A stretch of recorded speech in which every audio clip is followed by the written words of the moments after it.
ഇസ്ലാം എന്ന് പറയുമ്പോൾ തന്നെ സമാധാനം എന്നാണ് അർത്ഥം. അതുകൊണ്ട് 52 വീട്ടിന്റെയും 22 വീട്ടിന്റെയും ക്യാമ്പസുകളിൽ കടന്നു കയറി കമ്പിപ്പാറയെടുത്ത് തലപൊളിച്ചിട്ട് ഒന്നും ആശയത്തെ പ്രതിനിധീകരിക്കേണ്ട ഗതികേട് ജമാഅത്തെ ഇസ്ലാമിക്കില്ല. ആരെയും ഭയപ്പെട്ടതുകൊണ്ടൊന്നല്ല ആയുധെടുക്കാത്തത്. ഇസ്ലാമത്തെ ഇസ്ലാമി ഗുജറാത്തിലും ബംഗാളിലും ഉത്തർപ്രദേശിലും മഹാരാഷ്ട്രയിലും ഒക്കെ അതിജീവിച്ചുകൊണ്ടിരിക്കുന്നുണ്ടെങ്കിൽ ഇതിനെ ബഹിഷ്കരിച്ച് ഇതിനെ ഒരു അരുവിലാക്കി ഇതിനെ ഒറ്റപ്പെടുത്തി അപകടകരമായ കളി കളിച്ച് നിങ്ങളുടെ പദ്ധതികൾ വിജയിപ്പിച്ച് കളയാം എന്ന് നിങ്ങൾ തീരുമാനിച്ചിട്ടുണ്ടെങ്കിൽ ആ കളിയിൽ തോൽക്കാൻ പോകുന്നത് നിങ്ങളായിരിക്കും. ജമാഅത്തെ ഇസ്ലാമിക്ക് വിജയിച്ചാലും തോറ്റാലും ഒരു നഷ്ടവും വരാനില്ല. കാരണം അതിന്റെ നിലപാടുകളും സമീപനങ്ങളും അടിസ്ഥാനപരമായി സത്യത്തെയും മൂല്യങ്ങളെയും നീതിയെയും ജനാധിപത്യ ബോധത്തെയും മാനവികതയെയും ദൈവികതയെയും പ്രവാചക ദർശനങ്ങളെയും വേദഗ്രന്ഥങ്ങളെയും മുന്നിൽ വെച്ചുകൊണ്ടാണ് ജമാഅത്തെ ഇസ്ലാമി സാമൂഹിക മണ്ഡലത്തിലെ ആശയ ചർച്ചകൾ, ആദർശ ചർച്ചകൾ, രാഷ്ട്രീയ ചർച്ചകൾ, സാമൂഹികമായ വിശകലനങ്ങൾ, വിലയിരുത്തലുകൾ, അതിൻ്റെയൊക്കെ മൂല്യങ്ങൾ ഇടിഞ്ഞുകൊണ്ടിരിക്കുന്ന ഒരു കാലഘട്ടത്തിലാണ് നമ്മളിപ്പോൾ ജീവിച്ചുകൊണ്ടിരിക്കുന്നത്. വളരെ പരിമിതരായ ആളുകൾ, വളരെ ചെറിയ സമൂഹങ്ങൾ മാത്രമാണ് വസ്തുനിഷ്ഠവും ആശയ സമ്പുഷ്ടവും സത്യസന്ധവും നീതിപൂർവവുമായ വിശകലനങ്ങളും വിലയിരുത്തലുകളും വിമർശനങ്ങളും ഒക്കെ നടത്താൻ സന്നദ്ധമായി കൊണ്ടിരിക്കുന്നത്. ഉള്ളുപൊള്ളയായ കേവല സ്വഭാവത്തിലുള്ള സ്വന്തം സമൂഹങ്ങളെ, സ്വന്തം അനുയായികളെ കയ്യിലെടുക്കാനും തൃപ്തിപ്പെടുത്താനുമൊക്കെയുള്ള അല്ലറച്ചില്ലറ നീക്കങ്ങളാണ് മതരാഷ്ട്രീയ സമൂഹങ്ങളും സംഘടനാ സംവിധാനങ്ങളുമൊക്കെ ഇന്ന് പൊതുവെ നിർവഹിച്ചുകൊണ്ടിരിക്കുന്നത്. മനുഷ്യരുടെ തന്നെ നിലവാരം, അതിന്റെ ഭൗതിക സംവിധാനത്തെക്കുറിച്ചാണ് നമ്മൾ പറയുന്നത്. ആരുടെയൊക്കെയോ നിയന്ത്രണങ്ങളാൽ നയിക്കപ്പെട്ടുകൊണ്ടിരിക്കുന്ന, ഇടയന്മാരാൽ നിയന്ത്രിക്കപ്പെട്ടുകൊണ്ടിരിക്കുന്ന സംഘങ്ങളെ പോലെ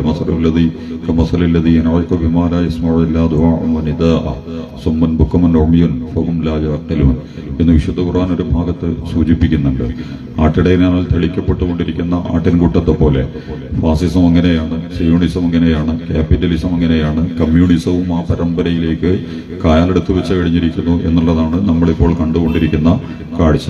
ആൾക്കൂട്ട മനഃശാസ്ത്രത്തെ തൃപ്തിപ്പെടുത്താനും ആൾക്കൂട്ട മനഃശാസ്ത്രത്തെ തങ്ങളിലേക്ക് കേന്ദ്രീകരിക്കാനും തങ്ങൾ ഉദ്ദേശിക്കുന്ന അജണ്ടകളിലേക്കും ഫ്രെയിമുകളിലേക്കും നരേഷനുകളിലേക്കുമൊക്കെ ആളുകളെ കൊണ്ടുവരുന്നതിനു വേണ്ടിയൊക്കെയുള്ള അപകടകരമായ അവതരണങ്ങളാണ് ഇന്ന് ലോകാടിസ്ഥാനത്തിലും നമ്മുടെ കൊച്ചു പ്രാദേശിക സംവിധാനങ്ങളിൽ പോലും വ്യക്തികളും പ്രസ്ഥാനങ്ങളും സംഘടനകളും ഒക്കെ നടത്തിക്കൊണ്ടിരിക്കുന്നത്. സോഷ്യൽ മീഡിയ എന്ന് പറയുന്ന ഡിജിറ്റൽ ഫാസിസം എന്ന് വേണമെങ്കിൽ അതിനെക്കുറിച്ച് നമുക്ക് പറയാം. ഡിജിറ്റൽ മാഫിയ സംഘം എന്ന് വേണമെങ്കിൽ അതിനെക്കുറിച്ച് നമുക്ക് പറയാം. AI സംവിധാനങ്ങൾ മുതൽ IT മേഖലയടക്കമുള്ള വളരെ അപകടകരമായ, ഇതൊക്കെ ക്യാപിറ്റലിസത്തിന്റെയും സിയോണിസത്തിന്റെയും ഒക്കെ വളർച്ചയുടെ വികാസത്തിന്റെ അവരുടെ ആയുധങ്ങളുടെ നിർമ്മിതിയും നിയന്ത്രണത്തിലുമൊക്കെയാണ് അത് മുന്നോട്ട് പോയിക്കൊണ്ടിരിക്കുന്നത്. അവരെന്താണോ ആഗ്രഹിക്കുന്നത് അതിനുവേണ്ടിയാണ് അതൊക്കെ സംവിധാനിക്കുക, അതിന്റെ പ്രോഗ്രാമുകൾ നിശ്ചയിക്കുക എന്നുള്ളത് പോലും അടിസ്ഥാനപരമായിട്ട് അവരാണ് നടത്തിക്കൊണ്ടിരിക്കുന്നത്. ഇത്തരം ഒളിയുദ്ധങ്ങൾക്ക് പറ്റുന്ന, മറഞ്ഞിരുന്നുകൊണ്ട് പോരാടാൻ പറ്റുന്ന, ഏത് ഞാഞ്ഞൂലുകൾക്കും രാജവെമ്പാലയായി വേഷം കെട്ടിയാടാൻ പറ്റുന്ന അപകടകരമായ സൂപ്പർ സ്റ്റാറുകളായി ഒരു വിലയില്ലാത്തവനും ഊതി ഉറപ്പിച്ച് അവതരിപ്പിക്കാനൊക്കെ പറ്റുന്ന സങ്കേതങ്ങളായി ഡിജിറ്റൽ സംവിധാനങ്ങൾ, നമ്മളെ ഈ ആധുനിക IT സംവിധാനങ്ങളൊക്കെ വികസിച്ചതോടുകൂടി അതിന്റെ ഒളിവിലും മറവിലും നിന്നുകൊണ്ട് എന്തും ഏതും എങ്ങനെയും എവിടെയും ആകാം എന്നുകൂടി തീരുമാനിക്കപ്പെട്ട സർവതന്ത്ര സ്വതന്ത്ര ലോകത്താണ് നമ്മളൊക്കെ ഉള്ളത്.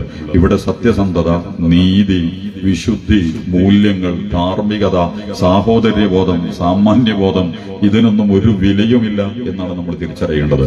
ഇത് മതസംഘടനകളെ, ഇതേതെങ്കിലും ഒരു പ്രത്യേക മതസംഘടനയൊന്നുമല്ല പറയുന്നത്. മതങ്ങൾക്കിടയിലെ ഉപഗ്രൂപ്പ് NSSനെയും SNDP എടുത്ത് പരിശോധിച്ചാൽ, ബാവാകക്ഷിയും മെത്രാകക്ഷിയും എടുത്ത് പരിശോധിച്ചാൽ, മുസ്ലിം സംഘടനകളെ ഇതൊക്കെ നമ്മൾ എടുത്ത് പരിശോധിച്ചാൽ, മതങ്ങൾ തമ്മിലുള്ള സംവാദങ്ങളും കൈമാറ്റങ്ങളും ഒക്കെ എടുത്ത് പരിശോധിച്ചാൽ, രാഷ്ട്രീയ പ്രസ്ഥാനങ്ങൾക്ക് പിന്നെ അതിലേക്ക് യാതൊരു സത്യസന്ധത എന്ന് പറയുന്നത്. കാരണം മതം വേറെ, രാഷ്ട്രീയം വേറെ എന്നാണ്. ഇതാണ് നമ്മുടെ രാഷ്ട്രീയക്കാരും മതക്കാരും അനുയായികൾ എന്ന് പറയുന്നവരെ പറഞ്ഞു പഠിപ്പിച്ചിട്ടുള്ളത്. അതുകൊണ്ട് ഒരു സത്യസന്ധതയും ആവശ്യമില്ല. ഫാസിസത്തിനും കമ്മ്യൂണിസത്തിനും ഒക്കെ ലക്ഷ്യമാർഗത്തെ സാധൂകരിക്കും എന്നാണ് പറയാനുള്ളത്. അതുകൊണ്ട് ഒരു സത്യസന്ധതയും പുലർത്തേണ്ടതില്ല, ഒരു നീതിബോധം പുലർത്തേണ്ടതില്ല. അവൻ ഉദ്ദേശിക്കുന്ന വിപ്ലവ വിമോചന പോരാട്ടങ്ങൾ എന്നൊക്കെ പറഞ്ഞ് അത് കൈവശപ്പെടുത്തുന്നതിന് വേണ്ടി എന്ത് വളഞ്ഞ വഴിയും എത്ര വഷളായ വഴിയും സ്വീകരിച്ചുകൊണ്ട് കാര്യങ്ങൾ നടത്തിയാൽ പോലും, എന്ന് പറഞ്ഞാൽ സാമാന്യബോധത്തെയും മനുഷ്യത്വത്തെയും നമ്മുടെ സാമൂഹിക മൂല്യങ്ങളെയും ഒക്കെ തകർത്തെറിഞ്ഞുകൊണ്ടുള്ള സംവാദ രീതികൾ, അവതരണ രീതികൾ, വിശകലന രീതികൾ, വിമർശന രീതികൾ ഒക്കെ വളർന്നുകൊണ്ടിരിക്കുന്ന ഒരു സാമൂഹിക മണ്ഡലത്തിലാണ് ഇപ്പൊ നമ്മളുള്ളത്. ഈ അരങ്ങിൽ എല്ലാവരും ആ വിഡ്ഢിവേഷം കെട്ടിയാടാൻ നന്നായിട്ട് തീരുമാനിച്ചിട്ടുണ്ട്. അത്തരം സംഘങ്ങൾ വളരെ കൃത്രിമമായ പ്രതീകങ്ങളെ, പ്രതിമകളെ അല്ലെങ്കിൽ ഐക്കണുകളെ സൃഷ്ടിച്ചെടുത്തുകൊണ്ട് തങ്ങളുടെ സംഘടനാ പ്ലാറ്റ്ഫോമുകളെ ഭദ്രമാക്കാൻ, കയ്യിലുള്ളത് ഊരിച്ചാടി പോകാതിരിക്കാനും പോയതിനെ പിടിച്ച് ഇതിന്റെ ഉള്ളിൽ തന്നെ കൊണ്ടുവന്ന് നിക്ഷേപിക്കാനും ഒക്കെയുള്ള വളരെ വലിയ കളികളാണ് അരങ്ങിൽ നടന്നുകൊണ്ടിരിക്കുന്നത് എന്ന് ലോകത്തുടനീളമുള്ള മതരാഷ്ട്രീയ സാമൂഹിക പരീക്ഷണങ്ങളെ എടുത്ത് പരിശോധിച്ച് നോക്കിയാൽ നമുക്ക് മനസ്സിലാകും. ഇത്തരം ഒരു പശ്ചാത്തലത്തിൽ നിന്നുകൊണ്ടാണ് ജമാഅത്തെ ഇസ്ലാമിയെ പോലത്തെ ഒരു പ്രസ്ഥാനം, വളരെ കുറച്ച് നമ്മൾ സംസാരിക്കലുണ്ടെങ്കിൽ തന്നെ സംഘടനാപരമായ സംസാരങ്ങൾ എന്ന് പറയുന്നത് ജമാഅത്തെ ഇസ്ലാമി വളരെ കുറച്ച് നടത്തലുള്ളൂ.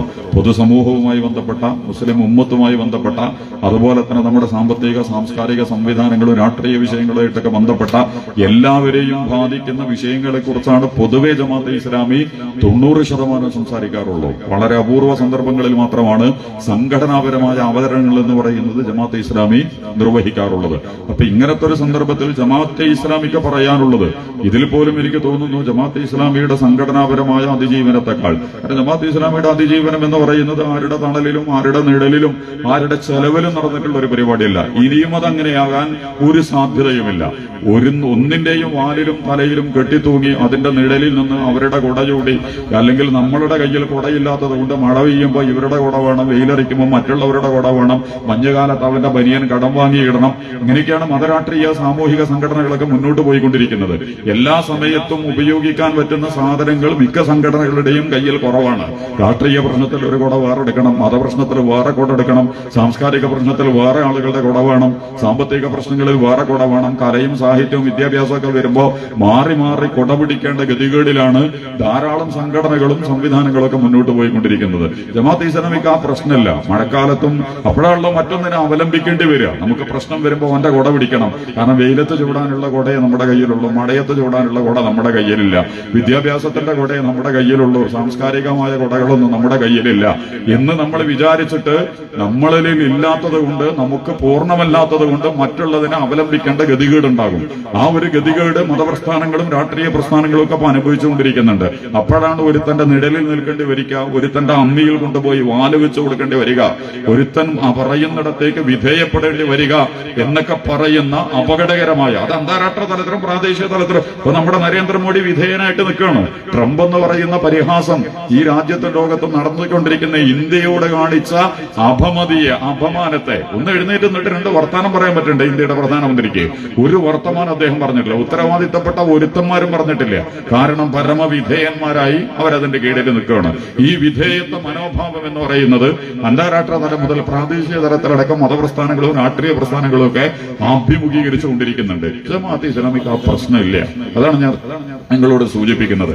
അത് ഉണ്ടായ കാലം മുതൽ ഈ നിമിഷം വരെ ആരെങ്കിലും ഒക്കെ വിളിച്ചുകൊണ്ടുപോയി സ്വീകരിച്ച് നിങ്ങൾ ഇരിക്കും കിടക്കും പൂമാലയും അതുപോലെ തന്നെ പരവതാനയും ഷാർജ ഷെയ്ഖും മുയൈ ഷെയ്ഖും ഒക്കെ കുടിക്കാൻ തന്ന് നിങ്ങൾ ഇരിക്കൂ കിടക്കൂ എന്ന് പറഞ്ഞിട്ട് ആരും വെഞ്ചാമരം വീശി സ്വീകരിച്ച ഒരു പ്രസ്ഥാനമല്ല ജമാഅത്തെ ഇസ്ലാമി. ഈ നിമിഷം വരെ ഒരാളോടും ഒരു വിധേയത്വം പ്രകടിപ്പിക്കേണ്ട ഗതികേട് ജമാഅത്തെ ഇസ്ലാമിക്ക് ഉണ്ടായിട്ടില്ല. അതുകൊണ്ട് ജമാഅത്തെ ഇസ്ലാമി അതിന്റെ ഓരോ നിമിഷങ്ങളെയും ആർജവത്തോടെയും അഭിമാനത്തോടെയും അന്തസ്സോടെയും ആണ് മുന്നോട്ട് നയിച്ചിട്ടുള്ളത്. സത്യത്തിന്റെയും നീതിയുടെയും ധാർമ്മികതയുടെയും മൂല്യങ്ങളുടെയും അതിർവരമ്പ് ലംഘിച്ച ഒരു കളിയും ജമാഅത്തെ ഇസ്ലാമി നടത്തിയിട്ടില്ല. അത്തരം കളികൾ നടത്തിയവരൊക്കെ വിധേയപ്പെടും, അടിമകളാക്കപ്പെടും, ആ നിരന്തരമായ ബ്ലാക്ക് മെയിലിന് വിധേയമാക്കപ്പെടും. പലരുടെയും ഇടയിലും മുന്നിലും ചാരിയും ഒക്കെ നിന്നുകൊണ്ട് അവർക്ക് സംസാരിക്കേണ്ട ഗതികേടുകൾ വരും. അതുകൊണ്ട് ജമാഅത്തെ ഇസ്ലാമിക്ക് ആ പ്രശ്നം ഇല്ല. പക്ഷെ ജമാഅത്തെ ഇസ്ലാമി ഇന്ന് നിറഞ്ഞ വെളിച്ചത്തിൽ അവതരിപ്പിക്കപ്പെട്ടുകൊണ്ടിരിക്കുക. ഇന്ത്യയിലെ കമ്മ്യൂണിസ്റ്റ് പ്രസ്ഥാനത്തിന്റെ തിരുശേഷിപ്പാണ് കേരളത്തിലെ CPM എന്ന് പറയുന്നത്. ലോക കമ്മ്യൂണിസ്റ്റ് പ്രസ്ഥാനങ്ങളും ഇന്ത്യയിലെ കമ്മ്യൂണിസ്റ്റ് പ്രസ്ഥാനങ്ങളും ഒക്കെ കടന്നുപോയ സാഹചര്യങ്ങൾ, അവർ ഇപ്പോൾ എത്തിപ്പെട്ടു നിൽക്കുന്ന സാഹചര്യങ്ങൾ, വർത്തമാനകാലത്ത് അഭിമുഖീകരിക്കാൻ അവർ ചെയ്തുകൊണ്ടിരിക്കുന്ന നടപടിക്രമങ്ങൾ ഇതൊക്കെ പരിശോധിക്കുന്ന സന്ദർഭത്തിൽ അതിന്റെ ശ്വാസം മുട്ടലുകളും അതിന്റെ പിടയലുകളും അത് ആരുടെ വായിലേക്കാണ് അവർ വിഴുങ്ങപ്പെട്ടുകൊണ്ടിരിക്കുന്നത് എന്നൊക്കെ നമ്മൾ പരിശോധിക്കുന്ന സന്ദർഭത്തിൽ വളരെ പ്രയാസകരമായ ഘട്ടങ്ങളിലൂടെ പല പ്രസ്ഥാനങ്ങളും കടന്നുപോയിക്കൊണ്ടിരിക്കുന്നുണ്ട്. കേരളത്തിലെ ഇടതുപക്ഷ പ്രസ്ഥാനവും ആ ഒരു ഘട്ടത്തിലൂടെ കടന്നുപോയിക്കൊണ്ടിരിക്കുകയാണ്. സംഘപരിവാരം എന്ന് പറയുന്ന ലോകത്തിലെ തന്നെ അവിശുദ്ധ പ്രസ്ഥാനങ്ങളിലെ വളരെ വളരെ മലീമസമായ പ്രസ്ഥാനങ്ങളിലൊന്നാണ്. ഞാനിത് പ്രതിപക്ഷ ബഹുമാനമില്ലാതെ പറയുന്ന വർത്താനൊന്നുമല്ല. അങ്ങനെ പ്രതിപക്ഷ ബഹുമാനത്തിന്റെ മാന്യതകളിൽ ചർച്ചയ്ക്ക് കൊണ്ടുവരാൻ പറ്റുന്ന ഒരു സംഘമയല്ല യഥാർത്ഥത്തിൽ സംഘപരിവാർ എന്ന് പറയുന്നത്. ലോകത്തെ 2 അവിശുദ്ധ പ്രസ്ഥാനങ്ങളാണുള്ളത്. ഒന്ന് ഇസ്രായേൽ, ബെഞ്ചമിൻ നെതന്യാഹുവിന്റെ പ്രസ്ഥാനം. അത് വളരെ മാരകമായ പ്രസ്ഥാനമാണ്. ഇന്ന് ലോകത്ത് നടന്നുകൊണ്ടിരിക്കുന്ന എല്ലാ ദൂഷ്യങ്ങളുടെയും എല്ലാ ദുരന്തങ്ങളുടെയും എല്ലാ മനുഷ്യത്വ വിരുദ്ധ പ്രവണതകളുടെയും നാരായ പേര്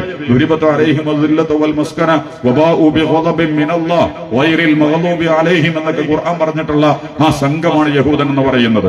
അതിനൊരിക്കലും ശുദ്ധീകരിക്കപ്പെടാൻ സാധ്യമല്ല. അതിന്റെ മേൽ വ്യക്തിക്ക് തന്നാലും പറ്റും. പക്ഷെ ഒരു പ്രസ്ഥാനം എന്നുള്ള നിലക്ക് യഹൂദൻ എന്ന് പറയുന്നത് വളരെ മാരകമായ പ്രവണതകള്, കാപട്യങ്ങൾ, കള്ളത്തരങ്ങൾ, കുതന്ത്രങ്ങൾ, കുരിശിത പ്രവർത്തനങ്ങൾ, ചതികൾ, കെണികൾ, അവിശുദ്ധമായ പ്രവർത്തനങ്ങൾ, ഇതൊക്കെ വളരെ ബൈബിള് വായിച്ചാലും ഖുർആൻ വായിച്ചാലും അതിന് മുമ്പുള്ള വേദങ്ങൾ എടുത്താലും ഒക്കെ വളരെ കൃത്യമായിട്ട് ഇത് മനസ്സിലാകും. അതിനാണ് സയണിസം എന്ന് നമ്മൾ പറയുന്നത്. അമേരിക്ക സയണിസത്തിന്റെ സൃഷ്ടിയാണ്. അമേരിക്കയെ നിയന്ത്രിക്കുന്നത് ഇസ്രായേലിനേക്കാൾ വലിയ ഇസ്രായേലുള്ളത് അമേരിക്കയിലാണ്. അതുകൊണ്ടാണ് ട്രംപ് അങ്ങനെ സംസാരിക്കുന്നത്. ഞാൻ അതിന്റെ വിശദീകരണങ്ങളിലേക്ക് പോകുന്നില്ല. ഇത് കഴിഞ്ഞാൽ രണ്ടാമത്തെ അവിശുദ്ധമായ സഖ്യം എന്ന് പറയുന്നത് ഇന്ത്യയിലെ സംഘപരിവാരമാണ്. സത്യസന്ധത തൊട്ടുതീണ്ടി കിട്ടില്ലാത്ത മാനുഷികത എന്ന് പറഞ്ഞത് കേട്ടുകേൾവിയിൽ പോലും കൊണ്ടുവെക്കാൻ കഴിയാത്ത അഭിമാനബോധവും അന്തസ്സും ആർജവും എന്ന് പറയുന്നത് തിരഞ്ഞാൽ നിങ്ങൾക്ക് ഒരിക്കലും മഷിയിട്ട് തിരഞ്ഞാൽ പോലും കണ്ടുപിടിക്കാൻ പറ്റാത്ത അസത്യങ്ങളുടെയും അക്രമങ്ങളുടെയും അനാശാസ്യതകളുടെയും കൊള്ളരുതായികതയും സംഘമാണ് ഈ സംഘപരിവാർ എന്ന് പറയുന്നത്. സംഘപരിവാരത്തിന്റെ വായിലാണ് ഇന്ത്യയിലെ ധാരാളം പ്രസ്ഥാനങ്ങൾ പെടഞ്ഞുകൊണ്ടിരിക്കുന്നത്. ഇന്ത്യയിലെ ഇടതുപക്ഷ പ്രസ്ഥാനങ്ങൾ CPM-നെയും ഒരു കാലത്ത് മഹാരാഷ്ട്ര മുതൽ പശ്ചിമ ബംഗാൾ വരെ ദണ്ഡകാരുണ്യ മലനിരകൾ എന്ന് പറയുന്ന ഇപ്പോൾ നക്സലൈറ്റ് ഇടവാഴി എന്നൊക്കെ വിശദീകരിച്ചുകൊണ്ടിരിക്കുന്ന ആ ഭാഗങ്ങളിൽ ഇളക്കിമറിച്ച പ്രസ്ഥാനങ്ങളായിരുന്നു കമ്മ്യൂണിസ്റ്റ് പ്രസ്ഥാനങ്ങൾ എന്ന് പറയുന്നത്. ബോംബെയിലെ തൊഴിലാളി പ്രസ്ഥാനങ്ങളൊക്കെ നടത്തിയിട്ടുള്ള പ്രവർത്തനങ്ങളൊക്കെ ഉണ്ട്. ഇപ്പൊ മഹാരാഷ്ട്രയിൽ അഡ്രസ് ഇല്ല, മധ്യപ്രദേശിൽ അഡ്രസ് ഇല്ല, തെലങ്കാനയിൽ അഡ്രസ് ഇല്ല, അങ്ങനെ ഒഡീഷയിൽ അഡ്രസ് ഇല്ല. അങ്ങോട്ട് പോയിട്ട് ബംഗാളിലും ത്രിപുരയിലും അടക്കം പരിശോധിച്ചാൽ ഇത് അവസാനം തിരിശേഷിപ്പ് കിടക്കുന്നത് കൊച്ചു കേരളത്തിലാണ്. ഈ കേരളത്തിലാണ് അതിജീവനത്തിന്റെയും അഭിമുഖീകരണത്തിന്റെയും നിലനിൽപ്പിന്റെയും ഒക്കെ വലിയ കയങ്ങളിൽ മുങ്ങിത്താണ് CPM നിലനിൽക്കാനുള്ള അവസാനത്തെ കളി കളിച്ചുകൊണ്ടിരിക്കുന്നത്. യഥാർത്ഥത്തിൽ CPM-നെ വിഴുങ്ങിക്കൊണ്ടിരിക്കുന്നത് സംഘപരിവാരമാണ്. അതിന്റെ ബേക്കിൽ വല്ലതും ഉണ്ടെങ്കിൽ ക്യാപിറ്റലിസമാണ്. മുതലാളിത്തത്തിന്റെ ബജറ്റൊക്കെ പരിശോധിച്ചാൽ നിങ്ങൾക്കത് മനസ്സിലാകും. കിഫ്ബി എങ്ങനെയാണ് വരുന്നത്, അതുപോലെ തന്നെ ടോളുകൾ എങ്ങനെയാണ് വരുന്നത്, ചുങ്കങ്ങൾ എങ്ങനെയാണ് വരുന്നത്, നികുതി കൂട്ടുന്നതിനെയും അതുപോലെ തന്നെ അവകാശങ്ങൾ കവർന്നെടുക്കുന്നതിനെയും ഒക്കെ നിരന്തരമായ സമരങ്ങൾ നടത്തിയിട്ടുള്ള ഒരു പ്രസ്ഥാനം ഭരണകൂടത്തിന്റെ അതിജീവനത്തിന് വേണ്ടി പൊതുജനങ്ങളുടെ മുതുകിലും തലയിലും അതിഭാരിച്ച ഭാരങ്ങൾ കെട്ടിവെച്ചുകൊണ്ടിരിക്കുന്ന അപകടകരമായ കാഴ്ചകളൊക്കെ നാളെ ബജറ്റിന്റെ പൂർണ്ണതകൾ നമ്മുടെ മുമ്പിൽ വരും. എന്ന് പറഞ്ഞാൽ മുതലാളിത്തത്തിന് പോലും അഭിമുഖീകരിക്കാൻ കഴിയാതെ ക്യാപിറ്റലിസത്തിന്റെ നഖങ്ങളെയും നീരാളി കൈകളെയും അതിന്റെ കൂർത്തുമോർത്ത ഒന്നിനെയും പല്ലിനെയും ഒന്നും ചെറുത്തു നിൽക്കാൻ കഴിയാതെ അതിന്റെ തന്നെ ബി ടീമായി വളരെ മാരകമായി വേഷം കെട്ടിയാടിക്കൊണ്ടിരിക്കുന്ന അപ്പൊ ക്യാപിറ്റലിസവും സംഘപരിവാരവും ഒരേ സമയം കമ്മ്യൂണിസത്തെ വിഴുങ്ങിക്കൊണ്ടിരിക്കുന്ന ഒരു ഘട്ടത്തിൽ ഇതിന്റെ ഭൂരിപക്ഷം അതിന്റെ ഉള്ളിലേക്ക് പോയിട്ടുണ്ട്. ഇപ്പൊ വാല് മാത്രമാണ് പുറത്തുള്ളത്. ആ വാല് കൊണ്ടുപോലും അടിക്കുന്നത് വിഴുങ്ങിക്കൊണ്ടിരിക്കുന്ന സാധനത്തിനെയല്ല. സംഘപരിവാരത്തിന്റെയോ ക്യാപിറ്റലിസത്തിന്റെയോ മുതുകിലും ചുണ്ടിലും മുറിവേൽപ്പിക്കാൻ പറ്റുന്ന ഒരടിയില്ല. പുറത്തു നിൽക്കുന്നവനെ വാല് വീശി അടിക്കാൻ പറ്റുമെന്നുള്ളതാണ് വിഴുങ്ങിക്കൊണ്ടിരിക്കുന്ന ഘട്ടത്തിലും ഈ സാധനം മറ്റുള്ളതിന്റെ വയറ്റിലേക്ക് പോയിക്കൊണ്ടിരിക്കുമ്പോഴും ആലോചിച്ചുകൊണ്ടിരിക്കുന്നത്. അങ്ങനെ പോകണം എന്ന് നമ്മുടെ ആഗ്രഹം. ക്യാപിറ്റലിസത്തിന്റെയും സംഘപരിവാരത്തിന്റെയും ഒക്കെ തൊണ്ടയിലേക്ക് വിഴുങ്ങാൻ വെച്ചു കൊടുക്കേണ്ട സാധനമൊന്നുമല്ല കേരളത്തിലെ ഒരു മതേതര പ്രസ്ഥാനങ്ങളും പ്രത്യേകിച്ച് ഇടതുപക്ഷ പ്രസ്ഥാനങ്ങളും എന്ന അഭിപ്രായം നമുക്കില്ല. കാരണം കേരളത്തിന്റേതായ തനത് സ്വഭാവത്തിൽ മുന്നോട്ട് പോകാൻ ആവശ്യമായ വളരെ വലിയ സംഭാവനകൾ എല്ലാവരും ചെയ്തതുപോലെ ഇടതുപക്ഷ പ്രസ്ഥാനങ്ങളും കുറച്ചുകൂടി ത്യാഗപൂർണ്ണമായി നിർവഹിച്ചിട്ടുണ്ട് എന്നാണ് അതിന്റെ ചരിത്രവും പശ്ചാത്തലങ്ങളും ഒക്കെ. അതിലെ ശരിതെറ്റുകൾ മുഴുവൻ ന്യായീകരിച്ചുകൊണ്ടോ വിശകലനം ചെയ്തുകൊണ്ടൊന്നുമല്ല ഞാൻ പറയുന്നത്. എന്നാൽ പോലും കേരളത്തിന്റെ പശ്ചാത്തലത്തിൽ വളരെ നിർണായകമായ പങ്ക് ഇടതുപക്ഷ പ്രസ്ഥാനങ്ങൾ വഹിച്ചിട്ടുണ്ട്. ആ ഇടതുപക്ഷ പ്രസ്ഥാനങ്ങൾ വളരെ നിസ്സാരമായി പ്രത്യേകിച്ചും CPM ഇന്ന് സംഘപരിവാരത്തിന്റെ വായയിൽപ്പെട്ട് അതിന്റെ വയറ്റിലേക്ക് നീങ്ങിക്കൊണ്ടിരിക്കുന്ന ഘട്ടത്തിൽ വാലുവീശി അടിക്കാൻ തീരുമാനിച്ചിട്ടുള്ളത് ജമാഅത്തെ ഇസ്ലാമി എന്ന് പറയുന്ന ഒരു പ്രസ്ഥാനത്തെയാണ്. ജമാഅത്തെ ഇസ്ലാമിനെ വെള്ളി വെളിച്ചത്തിൽ കൊണ്ടുവന്നിട്ട് CPM ഇപ്പൊ പറഞ്ഞുകൊണ്ടിരിക്കുകയാണ്. ജമാഅത്തെ ഇസ്ലാമിയെ വെള്ളി വെളിച്ചത്തിൽ നിർത്തിയിരിക്കുകയാണ്. CPM-നെ പോലത്തെ കേരളത്തിലെ ഏറ്റവും വലിയ കേഡർ പ്രസ്ഥാനങ്ങൾ ഒന്ന് RSS ആണ്. ഗുജറാത്ത് കഴിഞ്ഞാൽ ഏറ്റവും കൂടുതൽ RSS-ന് ശാഖയുള്ളത് കേരളത്തിലാണെന്നാണ് പറയുന്നത്. അതുകൊണ്ട് എത്ര പ്രാവശ്യം അതിനെ കൈകാര്യം ചെയ്താലും നിരന്തരമായി കേരളത്തിൽ ഏറ്റവും വലിയ, ചിലപ്പോൾ ഇന്ത്യൻ രാഷ്ട്രീയത്തിൽ തന്നെ ഇതിനെ കൈകാര്യം ചെയ്യുന്ന ഏതെങ്കിലും ഒരു നേതാവ് ഉണ്ടെങ്കിൽ ചിലപ്പോൾ രാഹുൽ ഗാന്ധി മാത്രമേ ഇരിക്കും. വളരെ കൃത്യമായിട്ട് കടന്നാക്രമിച്ചുകൊണ്ടിരിക്കുന്നത് ഇന്ത്യയുടെ പ്രശ്നം RSS ആണ്. ഇന്ത്യയിലെ പ്രശ്നം RSS ആണ്. RSS തീർന്നാലേ ഇന്ത്യ രക്ഷപ്പെടൂ എന്ന് കൃത്യമായി പറയുന്ന ഏതെങ്കിലും ഒരു നേതാവ് ഉണ്ടെങ്കിൽ, അങ്ങനെ പറഞ്ഞ നേതാക്കന്മാർ ഇടതുപക്ഷത്തുണ്ടായിരുന്നു. സീതാറാം യെച്ചൂരിക്ക് ആ ഭാഗത്താണ് ഉണ്ടായിരുന്നത്. പക്ഷെ പ്രകാശ് കാരാടൊക്കെ നേരെ തിരിച്ചാണ് പറഞ്ഞത്. മാസിസോ അത് വാതകമൊന്നും എത്തിയിട്ടില്ല, അതങ്ങനെ കടലിലെ അപ്പുറത്താണ് നിൽക്കുന്നത്. ഇനി കപ്പലൊക്കെ ഓട്ടി കരയിൽ വന്ന് അങ്ങനെ പെരേക്കെത്തി പാർലമെന്റിലേക്കൊക്കെ വന്നിട്ട് വേണ്ടും അത് ചെയ്യാൻ. എനിക്ക് തോന്നുന്നു ആ ധാരയാണോ ഇപ്പോ, പ്രത്യേകിച്ച് യെച്ചൂരി പോയതിനു ശേഷം CPM-ന്റെ അകത്തളങ്ങളിൽ നടന്നുകൊണ്ടിരിക്കുന്ന അണ്ടർഗ്രൗണ്ട് പൊളിറ്റിക്സ് എന്ന് പറയുന്നത്. ഫാസിസം ഒന്നും ഇവിടെ എത്തിയിട്ടില്ല, ഉള്ളത് BJP ആണ്. BJP എന്താണെന്നല്ല ആർക്കറിയാത്തത്? സംഘപരിവാരത്തിന്റെ ആട്ടിൻതോലണിഞ്ഞ രാഷ്ട്രീയ വേഷമാണ് BJP എന്ന് പറയുന്നത്. അത്തരം ഒരു സംഘത്തെക്കുറിച്ച് അതൊരു വെറും പൊളിറ്റിക്കൽ, എല്ലാ സംഘടനകളെ പോലെ ഒരു രാഷ്ട്രീയ പ്രസ്ഥാനം മാത്രമാണ് എന്ന് ലഘുവീക്ഷണങ്ങളിൽ നിന്നുകൊണ്ട് സീതാറാം യെച്ചൂരിയുടെ ലൈനിൽ നിന്നൊക്കെ മാറിയിട്ട് പിണറായിയും ഗോവിന്ദൻ മാഷനും രാഘവൻ മാഷും ഒക്കെ പറയുന്ന ഒരു പ്രത്യേകമായ ലൈന്. അതുകൊണ്ട് ആരെയാണ് കൈകാര്യം ചെയ്യേണ്ടത്? ഇപ്പോ ജമാഅത്ത് ഏറ്റവും അവസാനം ഈ കഴിഞ്ഞ ജനുവരി 30 രക്തസാക്ഷി ദിനം, മഹാത്മാഗാന്ധിയുടെ രക്തസാക്ഷി ദിനമാണ്. അന്നേ ദിവസം നമ്മുടെ DYFI കേരളത്തിലെ വിപ്ലവ യുവജന പ്രസ്ഥാനങ്ങളിൽ ഒന്നാണത്. അതിന്റെ വെള്ളക്കൊടി നക്ഷത്രം എന്നൊക്കെ പറയുന്നത് ഭയങ്കര അത്ഭുത വിശുദ്ധിയുടെയും വിപ്ലവത്തിന്റെയും അടയാളങ്ങളെയൊക്കെയാണ് അത് പ്രതിനിധീകരിച്ചുകൊണ്ടിരിക്കുന്നത്. അങ്ങനെ ഗാന്ധിയുടെ രക്തസാക്ഷി ദിനത്തെക്കുറിച്ച് DYFI നടത്തുന്ന പരിപാടി കേട്ടാല് മഹാത്മാഗാന്ധിയെ കൊന്നുകളഞ്ഞത് ജമാഅത്തെ ഇസ്ലാമിയാണെന്നാ തോന്നുക. കാരണം ഒരു വശത്ത് നാഥുറാം ഗോഡ്സെ എന്ന് പറഞ്ഞാണ്ട് അവസാനിപ്പിച്ചിട്ട് ബാക്കി ഹിന്ദുത്വ വർഗീയത മാത്രമല്ല ഇസ്ലാമിക വർഗീയത എന്ന് പറഞ്ഞിട്ട് 90% അങ്ങനെ ഉണ്ടല്ലോ. നിങ്ങൾ നീർക്കോലി രാജവമ്പാലയെ വിട്ടിട്ട് നീർക്കോലിയുടെ പിന്നാലെ കൂടുന്നത് പോലെ അങ്ങനെ ഉണ്ടല്ലോ. ധൈര്യമില്ലാതെ എങ്ങനെയാ പുലിയെ വിട്ട് പൂച്ചന്റെ പിന്നാലെ കൂടാ? പൂച്ചയാണോ പുലിയാണോ എന്ന് ജമാഅത്തെ ഇസ്ലാമി എന്നൊന്നുമില്ല ഞാൻ പറയുന്നത്. പക്ഷേ പുലിയുടെ പിന്നാലെ കൂടാനും അതുപോലെ തന്നെ രാജവമ്പാലയെ പിടിക്കാനും ധൈര്യം കാണിക്കുന്നതിന് പകരം പൂച്ചയുടെ പിന്നാലെയും നീർക്കോലിയുടെ പിന്നാലെയും കൂടിയിട്ട് എന്ത് ചെയ്യാ? രക്തസാക്ഷി ദിനം പോലും, ആ രക്തസാക്ഷി ദിനത്തിന്റെ 99% നിങ്ങൾ പറയേണ്ടത് സംഘപരിവാരത്തിനെയാണ്. ഗാന്ധിയെ കൊന്ന് കൊലവിളിച്ച ആ സംഘം ഇന്ന് ഇന്ത്യയിലെ ഓരോ പൗരന്റെയും പൗരത്വമടക്കം കവർന്നെടുത്ത് നശിപ്പിക്കാനുള്ള പരിപാടികളായിട്ട് പോകുമ്പോൾ പാവം പിടിച്ച ജമാഅത്തെ ഇസ്ലാമിനെ അതിന്റെ മുമ്പിൽ വെക്കുകയാണ്. എന്നിട്ട് ജമാഅത്തെ ഇസ്ലാമിയെ കുറിച്ചാണ് കൊന്നുകളഞ്ഞത്. ഈ കുരുക്ഷേത്ര പ്രകാശന്റെ പുസ്തകങ്ങളുണ്ട്. ഗാന്ധിയെ കൊന്നത് കമ്മ്യൂണിസ്റ്റുകളും ജവഹർലാൽ നെഹ്റുവും കൂടിയ ശുദ്ധ കള്ളങ്ങള്, പച്ച കള്ളത്തരങ്ങള്, നട്ടാ മുളക്കുന്ന കള്ളങ്ങളാണ് ഇപ്പം വധിച്ചുകൊണ്ടിരിക്കുന്നത്. അത് പറഞ്ഞിട്ട് അവതരിപ്പിച്ചൊരു പ്രസ്ഥാനത്തെ ഗാന്ധി രക്തസാക്ഷി ദിനത്തിന് കൈകാര്യം ചെയ്യുന്നത് പോലും ജമാഅത്തെ ഇസ്ലാമി. ഇത് CPM-ന്റെ ഗതികേട് എന്ന് നമ്മൾ മനസ്സിലാക്കുന്നത്. ആശയത്തിലും പ്രയോഗത്തിലും സംഘപരിവാരത്തിനെയോ നിലവിലുള്ള വർത്തമാനകാല രാഷ്ട്രീയത്തെയോ അഭിമുഖീകരിക്കാൻ കഴിവില്ലാത്ത ഇടതുപക്ഷത്തിന്റെ യുവജന പ്രസ്ഥാനങ്ങൾ മുതൽ അതിന്റെ അത്യുന്നതമായ നേതാക്കന്മാരടക്കം ഒരു ദിവസം കഴിഞ്ഞു പോകണമെങ്കിൽ, ആ വൈകുന്നേരം പൂർത്തീകരിക്കപ്പെടണമെങ്കിൽ ജമാഅത്തെ ഇസ്ലാമിയെ പറയാതെ കിടന്നുറങ്ങാൻ പറ്റില്ല എന്ന ഗതികേടിലെത്തിയെങ്കിൽ അത്രയും നിസ്സാരമായ ആശയത്തിലും പ്രയോഗത്തിലും പിടിച്ചു നിൽക്കാൻ കഴിയാത്ത ഗതികേടിലേക്ക് ഇടതുപക്ഷ പ്രസ്ഥാനം ദ്രുതവേഗതയിൽ സഞ്ചരിച്ചുകൊണ്ടിരിക്കുന്നു എന്നാണ് നമ്മൾ മനസ്സിലാക്കേണ്ടത്. അല്ലാതെ ഗാന്ധിവധവും ജമാഅത്തെ ഇസ്ലാമി തമ്മിലുള്ള ബന്ധം എന്താ? ഒരു സന്തോഷം നമുക്കുണ്ട്. RSS-ന് ബദലാണ് ജമാഅത്തെ ഇസ്ലാമി എന്ന് ഇവര് പറഞ്ഞുകൊണ്ടിരിക്കുന്നുണ്ട്. വളരെ നല്ല വർത്തമാനമാണത്. ഞങ്ങൾക്കത് കേൾക്കുമ്പോൾ വളരെ സന്തോഷമാണുള്ളത്. കാരണം RSS-ന് ഒരു ബദലുവാണല്ലോ. ആശയത്തിലും പ്രയോഗത്തിലും മൂല്യങ്ങളെ പ്രതിനിധീകരിക്കുന്ന ഒരു ബദലുവാണല്ലോ. RSS-ന് CPM മാത്രമാണ് ബദല് എന്ന് പറയാൻ നമുക്ക് പറ്റില്ലല്ലോ. RSS-ന് ബദല് ഇസ്ലാമാണ് എന്ന് നിങ്ങൾ പറയുന്നുവെങ്കിൽ നമുക്ക് വളരെ സന്തോഷമാണ് അതിലുള്ളത്. ജമാഅത്തെ ഇസ്ലാമി അതിന്റെ ബദലാണ്. കാരണം ജമാഅത്തെ ഇസ്ലാമി പറയുന്ന ഇസ്ലാമും സംഘപരിവാർ പറയുന്ന ഈ പറയുന്ന സനാതന ഭാരതവും എന്ന് പറയുന്നത് കടലും കടലാടിയും തമ്മിലുള്ള വ്യത്യാസമുണ്ട്. വളരെ മാരകമായി. സംഘപരിവാരത്തിന് ആർക്കാണ് അറിയാത്തത്? ഗോഡ്സെയാണ് അതിന്റെ പ്രതിനിധി. ഗോൾവാൾക്കറും ഹേഡ്ഗവറും വീരസവർക്കറുമാണ് അവർ പ്രതിനിധീകരിക്കുന്നത്. കംസന്റെയും രാവണന്റെയും എല്ലാ വഷളത്തരങ്ങളുടെയും ഹിറ്റ്ലറും മുസോളിനിയും മുതൽ അവസാനം ബെഞ്ചമിൻ നെതന്യാഹുവും ട്രംപുമാണ് അതിന്റെ പിന്നാലെ അകമ്പടി സേവിച്ചുകൊണ്ടിരിക്കുന്നത്. അത്തരമൊരു പ്രത്യയശാസ്ത്രം നിങ്ങൾ ജമാഅത്തെ ഇസ്ലാമിയെ ഇങ്ങനത്തെ ഒരു നിരീക്ഷണത്തിൽ എവിടെയെങ്കിലും നിങ്ങൾ കണ്ടിട്ടുണ്ടോ? ഇത്തരം അപകടകരമായ വ്യക്തിത്വങ്ങളെ പ്രൊമോട്ട് ചെയ്യുന്ന, അതിന്റെ പ്രൊജക്ടുകളൊക്കെ അംഗീകരിക്കുന്ന, അതിന്റെ നെറുകെട്ട പ്രയോഗങ്ങളുടെയൊക്കെ ജാമ്യം പറഞ്ഞുകൊണ്ടിരിക്കുന്ന ജമാഅത്തെ ഇസ്ലാമി നിങ്ങൾ എവിടെയെങ്കിലും കണ്ടിട്ടുണ്ടോ? ഒരിക്കലും നിങ്ങൾക്ക് കാണാൻ സാധ്യമല്ല. ഇനിയിപ്പോ നിങ്ങൾ സർട്ടിഫിക്കറ്റ് വേണമെന്നുള്ള അഭിപ്രായമൊന്നും നമുക്കതിലില്ല. കാരണം ജമാഅത്തെ ജമാഅത്തെ ഇസ്ലാമി ഞാൻ പറഞ്ഞല്ലോ, കടന്നു വന്ന ഒന്നാം ഘട്ടം മുതല് ഏതെങ്കിലും മതപ്രസ്ഥാനോ രാഷ്ട്രീയ പ്രസ്ഥാനോ തണലിട്ട് തലോടിയിട്ടൊന്നും വന്നതല്ല ഇത്. അന്ന് മുതൽ ഈ നിമിഷം വരെ സ്വന്തം ആശയ വിശുദ്ധിയുടെയും പ്രയോഗപരമായ മൂല്യങ്ങളുടെയും അവതരണത്തിലെ സൗഹാർദ്ദ സംവാദ സമാധാന അന്തരീക്ഷത്തിൽ ഇതൊന്നും ആരും പേടിച്ചിട്ടൊന്നുമില്ല കേട്ടോ. അങ്ങനെ നിങ്ങൾ ആരും തെറ്റിദ്ധരിക്കേണ്ട കാര്യമില്ല.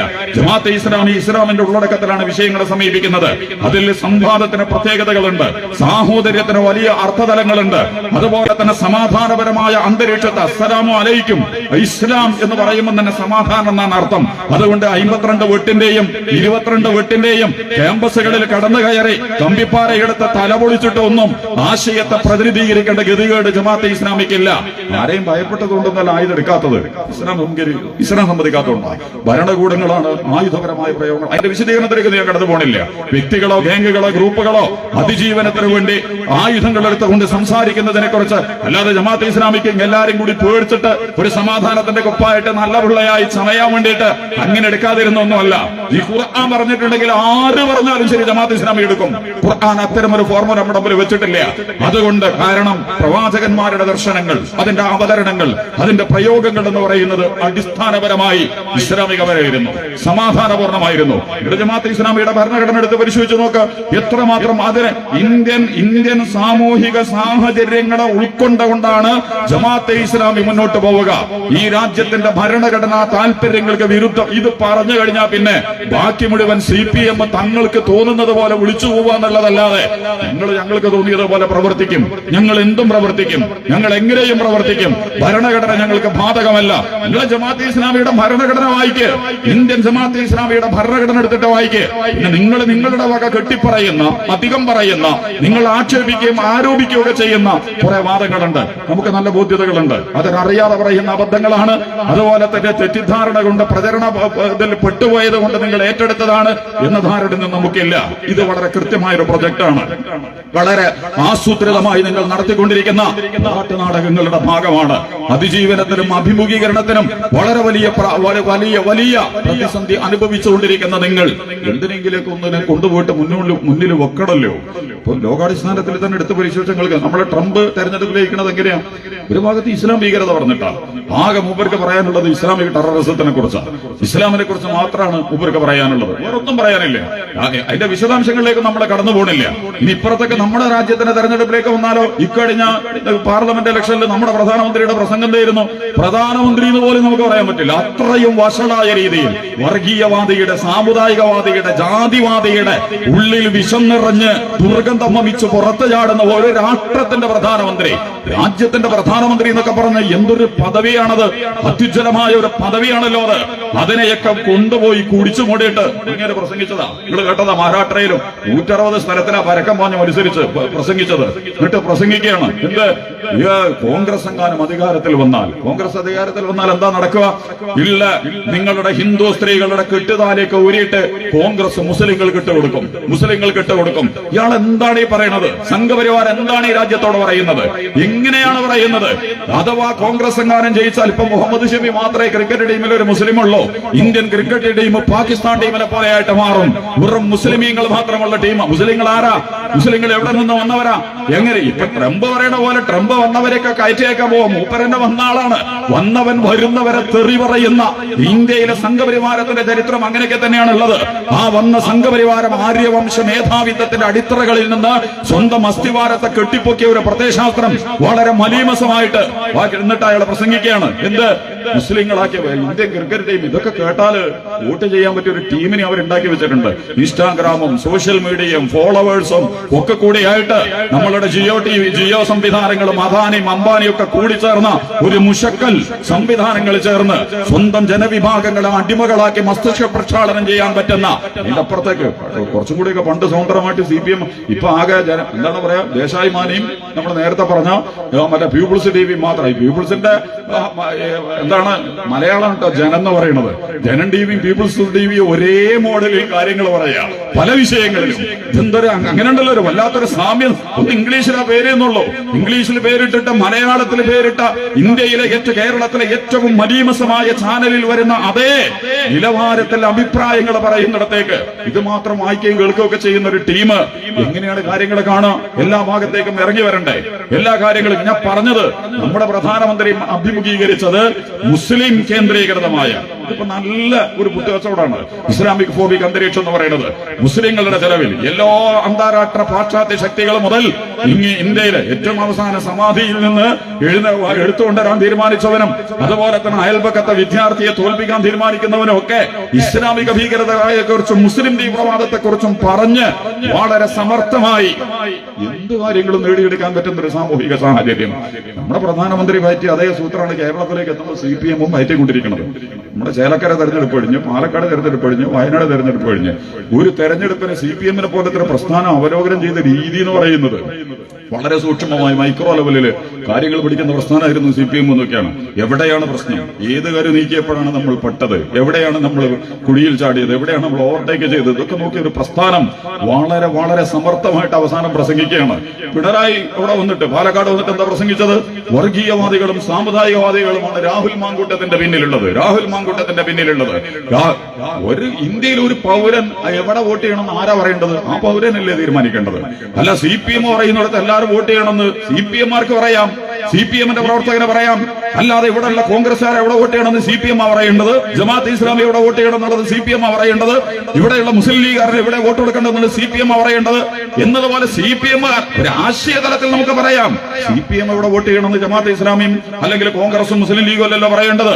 രാഷ്ട്രീയപരമായ ഉൾക്കാഴ്ചയിൽ നിന്നുകൊണ്ട് ഈ രാജ്യം കടന്നു പോകുന്ന പ്രതിസന്ധികളെ വളരെ കൃത്യമായിട്ട് പോസ്റ്റ്മോർട്ടം ചെയ്തുകൊണ്ട് സ്വന്തം വോട്ടിനെ പോലെ ചിലപ്പോൾ ഇന്ത്യയിലെ വോട്ടിൽ പോലും രാഷ്ട്രീയമുള്ള വോട്ട് ചെയ്യുന്ന ഏക പ്രസ്ഥാനമായിരിക്കും ജമാഅത്തെ ഇസ്ലാമി. CPM-ന്റെ വോട്ട് CPM-ന് തന്നെ കിട്ടുള്ളൂ, BJP-ന്റെ വോട്ട് BJP-ക്ക് തന്നെ കിട്ടുള്ളൂ, കോൺഗ്രസിന്റെ വോട്ട് കോൺഗ്രസിന് തന്നെ കിട്ടുള്ളൂ. അതുപോലെ തന്നെ പിന്നെ സഹായിക്കുന്നവരുണ്ട്, വെള്ളാപ്പള്ളി നടേശനും ചില മതസംഘടനകളൊക്കെ. ഓല വോട്ട് സാമുദായികമായി സഹായിക്കുന്നവർക്കേ കിട്ടുള്ളൂ. പൊളിറ്റിക്കൽ വോട്ടല്ല അത്, സ്വന്തം താല്പര്യങ്ങളുടെ വോട്ടാണ്. പക്ഷെ ജമാഅത്തെ ഇസ്ലാമിയുടെ 10 വോട്ടാണെങ്കിലും ശരി, 1000 വോട്ടാണെങ്കിലും ശരി, 1000 വട്ടം ആലോചിച്ചിട്ടാണ് അത് വോട്ട് ചെയ്യുന്നത്. ഇന്ത്യയിലെ പൊതുസമൂഹം, ന്യൂനപക്ഷങ്ങൾ, പിന്നോക്ക വർഗങ്ങൾ, കർഷകന്മാർ, ചെറുകിട തൊഴിലാളികൾ, ഇന്ത്യ അനുഭവിച്ചുകൊണ്ടിരിക്കുന്ന പുതിയ പ്രശ്നങ്ങൾ, സയനിസവും ഫാസിസവും ഒക്കെ ഈ രാജ്യത്തിന് ഏൽപ്പിക്കുന്ന പരിക്കുകൾ, ഇതിനെയൊക്കെ വിശകലനം ചെയ്ത് ഇത്രയൊക്കെ പ്രതിസന്ധി വോട്ട് ചെയ്യുന്നിടത്ത് ഏത് മതസംഘടനയ്ക്കാ ഉള്ളത്, ഏത് രാഷ്ട്രീയ പ്രസ്ഥാനത്തിനാ ഉള്ളത്? നമുക്കതിൽ സന്തോഷമേ ഉള്ളൂ. കാരണം വോട്ടെന്ന് പറയുന്നത് വോട്ടിന് വേണ്ടിയോ അതല്ലെങ്കിൽ സാമുദായികതയ്ക്ക് വേണ്ടിയോ ജാതീയതയ്ക്ക് വേണ്ടിയോ വർഗീയതയ്ക്ക് വേണ്ടിയോ പാർട്ടിക്ക് വേണ്ടിയോ ബലി കൊടുക്കേണ്ട ഒന്നല്ല. വളരെ വിലപിടിപ്പുള്ള സംവിധാനമാണ് വോട്ട്. അതുകൊണ്ട് വോട്ട് ചെയ്തപ്പോഴും വോട്ട് ചെയ്യാതിരുന്നപ്പോഴും അത്രയും രാഷ്ട്രീയപരമായ ഉൾക്കാഴ്ച പ്രദർശിപ്പിച്ച ജമാഅത്തെ ഇസ്ലാമി രാഹുൽ മാങ്കൂട്ടത്തിന് വോട്ട് കൊടുത്തു. വെൽഫെയർ പാർട്ടി രാഹുൽ ഗാന്ധി നമ്മളൊക്കെ കൂടി. അപ്പൊ പറയണെന്താ വർഗീയവാദി? ശരിക്കും പിണറായി എങ്ങനെയാ പറയേണ്ടത് കേരളത്തിനെ കുറിച്ച്? നിങ്ങൾ വയനാട്ടിലേക്ക് പോയി നോക്ക്. നിങ്ങൾ വയനാട്ടിൽ വന്നിട്ട് എന്നാൽ അവിടെ വന്നിട്ട് പറയാം, ഇതാ ഞങ്ങൾ പിണറായി സർക്കാർ അധികാരത്തിൽ വന്നതിന് ശേഷം ഈ കേരളത്തിനുണ്ടായിട്ടുള്ള പുരോഗതികൾ പാലക്കാട്ടുകാരെ CPM എല്ലാം ശരിയാക്കിയിട്ടുണ്ട്. ആ ശരിയാക്കിയതിന്റെ നമ്പർ 1, നമ്പർ 2, നമ്പർ 3 ഒരു മുഖ്യമന്ത്രിക്ക് കേരളത്തിന്റെ വികസനവുമായി ബന്ധപ്പെട്ട് അവതരിപ്പിക്കാൻ ഒരു ഫോർമുലയും കഴിഞ്ഞതുമില്ല, വർത്തമാനമില്ല, ഭാവിയില്ല. എന്നിട്ട് ഒരു തെരഞ്ഞെടുപ്പിനെ അഭിമുഖീകരിക്കുന്നത് വളരെ വഷളായ വർഗീയ സാമുദായിക ജാതീയ ട്രംപും നരേന്ദ്രമോദിയും. പിണറായി അതാണെന്ന് പറയാൻ നമ്മൾ ആളല്ല. ഈ നിലവാരത്തിലേക്ക് താഴ്ന്ന് കേരളത്തിന്റെ മുഖ്യമന്ത്രി തെരഞ്ഞെടുപ്പ് എന്ന് പറയുന്നത് തെരഞ്ഞാൽ എടുക്കാൻ പറ്റാത്തമുള്ള ആഭാസമായി, അഭ്യാസമായി, അനാശാസ്യതയായി തെരഞ്ഞെടുപ്പിന്റെ പൊളിറ്റിക്കൽ പ്രാധാന്യങ്ങളെയൊക്കെ നഷ്ടപ്പെടുത്തി സാമുദായിക ജാതീയ വംശീയ മത ധ്രുവീകരണത്തിലേക്ക് കേരളത്തിലെ ഇടതുപക്ഷ പ്രസ്ഥാനത്തിന്റെ ഇന്ത്യയിലെ തന്നെ തലതൊട്ടപ്പനായ നേതാവ് അത്രയും ചെറിയ നിലയിൽ താഴ്ന്നു സംസാരിക്കുന്നു എന്ന് പറയുന്നത് കേരളത്തിന്റെ രാഷ്ട്രീയ നവോത്ഥാനത്തിനും കേരളത്തിന്റെ സാമൂഹിക മുന്നേറ്റത്തിനും കേരളത്തിന്റെ മതസാഹോദര്യത്തിനും ഒക്കെ ഉണ്ടാക്കുന്ന ആഘാതങ്ങളും പരിക്കുകളും എത്രമാത്രം മാരകവും ഭീകരവുമായിരിക്കും. രാഹുൽ ഗാന്ധിക്ക് വോട്ട് ചെയ്ത്, പ്രിയങ്ക ഗാന്ധിക്ക് വോട്ട് ചെയ്ത്. രാഹുൽ ഗാന്ധി ആരാ? പണ്ഡിറ്റാണ്, പാഴ്സിയാണ്. ജമാഅത്തെ ഇസ്ലാമി മുസ്ലിമും ഇസ്ലാമും ഒന്നുമല്ല, ഒരു സംശയം നമുക്കില്ല. പണ്ഡിറ്റ് എന്ന് പറഞ്ഞാല് കാശ്മീരി ബ്രാഹ്മണനാണ് ജവഹർലാൽ നെഹ്റു. അദ്ദേഹത്തിന്റെ മകളാണല്ലോ ഇന്ദിരാഗാന്ധി. ഇന്ദിരാഗാന്ധിയുടെ ഭർത്താവ് ഫിറോസ് ഗാന്ധി പാഴ്സിയാണ്. ഇസ്ലാമായിട്ടൊരു ബന്ധം അവർക്കില്ല, ഒരു ബന്ധമില്ല.